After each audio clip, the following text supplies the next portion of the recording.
On your journey of somatic healing and nervous system regulation, where you may be facing chronic pain, anxiety, panic, gastritis, migraines, fibromyalgia, and chronic fatigue and sensations like that, there are definitely unconscious threats which contribute to the dysregulation, which contribute to you getting these really extreme protection sensations. And one of those is never going to happen.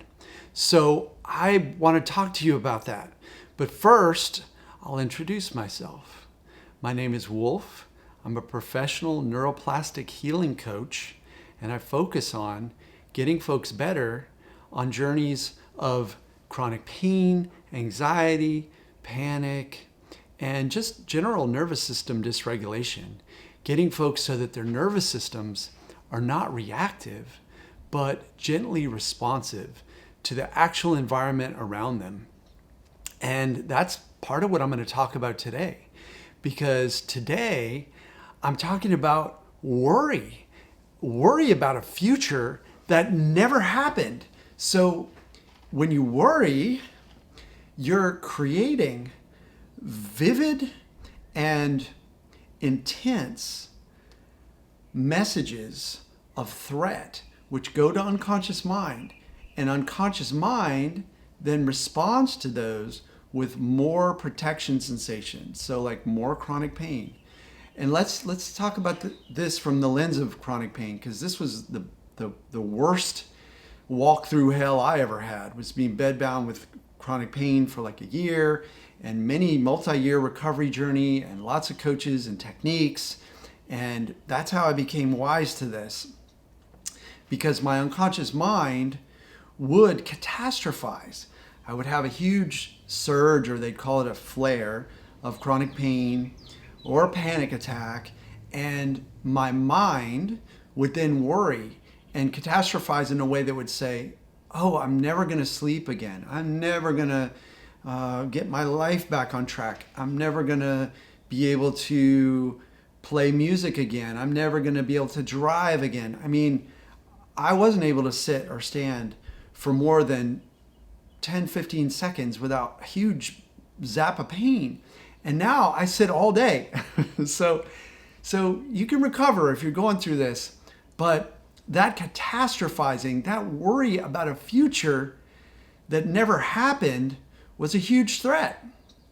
And that's one of the biggest threats and the biggest fuels of nervous system dysregulation. Big fuel. The number one fuel for chronic pain is fear. And worry is a form of fear. It's a form of fearing something that doesn't exist. Maybe it developed because our ancient ancestors were under so much stress, very real threats constantly. So I just was on a trip, and I was in Ireland, and I was learning about these castles in Ireland, and they had the Anglo-Saxons built these, or Anglo-Normans built these castles with 4 huge doors and murder holes to dump stuff through, because so many people were trying to attack and take over that castle that they had so much defense, and they were worrying about very real threats, because it happened over and over that another group would come, the Vikings or whoever, and would kill everybody and take over the castle and take all the resources and do horrible things to the women and children. And so these were very real threats.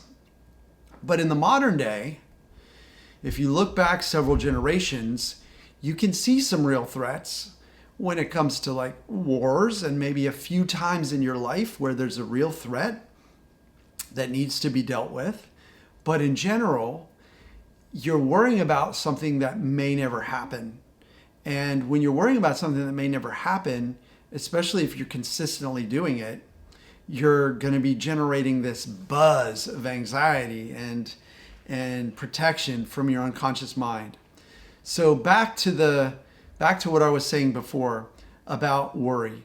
Worry developed at a time where our ancestors were facing very real threats. So if their mind was worrying all the time, they had the monkey mind going, and they were worrying all the time. Let's say they were worrying about a Viking invasion, like most of the day, they would probably have about 90 to 99% of thoughts that they'd already had.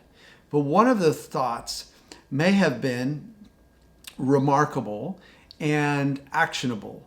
So, for example, how did they invent the murder holes, which are holes they built into the entryways of the castle where they could dump like hot water or human waste or whatever they had, a bucket of rats, whatever they had, onto invaders to deter them, to harm them and kill them and make them run away. If somebody hadn't invented that yet and they were worrying all day and saying, how can we stop these Vikings? They keep coming and they're pretty powerful and they come with these battering rams and they come with these archers and they come with these horses or whatever. That worry was actually helpful. But today, if we worry about something that might happen, like a catastrophic worry, on my journey, I had catastrophic worries, which I mentioned earlier. And those worries did not help me at all because they just created more fear that fed back into my unconscious mind and created more and more sensations. So worry fuels your sensations. It fuels the chronic pain. It fuels the anxiety. It fuels the panic, makes it worse. And there's so many groups on Facebook where all they do is post, oh, what's the worst thing about your anxiety? What's the worst thing about your chronic pain? What's the worst thing about your doctor? What's the worst, the worst, the worst? That way of thinking can leave you without hope and in despair for the rest of your life.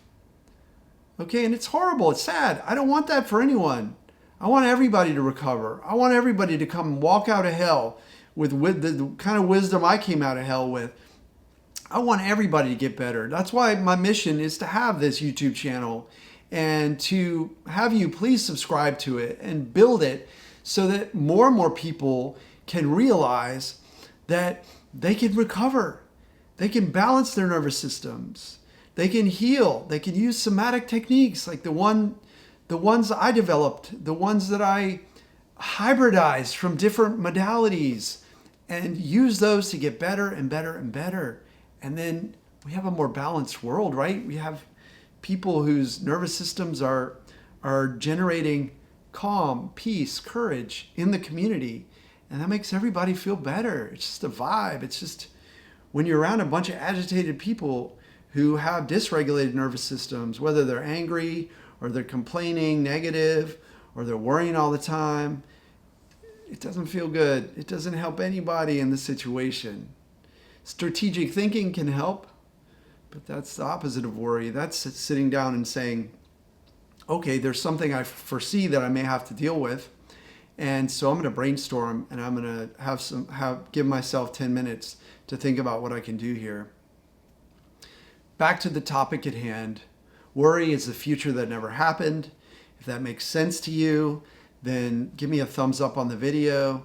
Please subscribe to the channel. Drop a comment as to how you're addressing worry thoughts that come. My advice is call them out.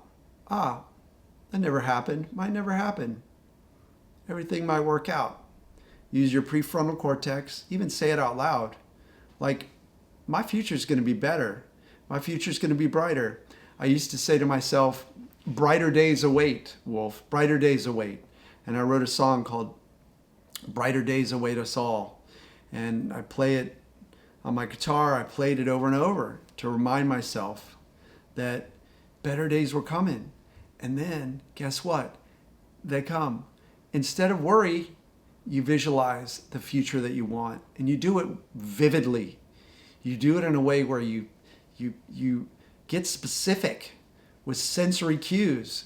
You imagine what you're going to be eating. You imagine what you're going to be doing and how you're going to be feeling in a future where your nervous system is regulated and you're through at least the worst of this journey. If you want me to accelerate that process and work with you and walk with you one-on-one, take you on a journey in session where you can relax and laugh and enjoy this process, believe it or not, you can find joy at the bottom as you're rising up and getting better and better. If you want to do all that and work with me one-on-one, then head to healingwolfcoaching.com and book a free consult call. We'll get you on my calendar and we'll get you better. You can also watch some more videos here and subscribe here. And on my website too, you can sign up for my newsletter and get a free somatic meditation. So there's a lot of resources for you. Grab them, enjoy them, drop me a comment, let me know how it's going and how I can help. See you in the next video.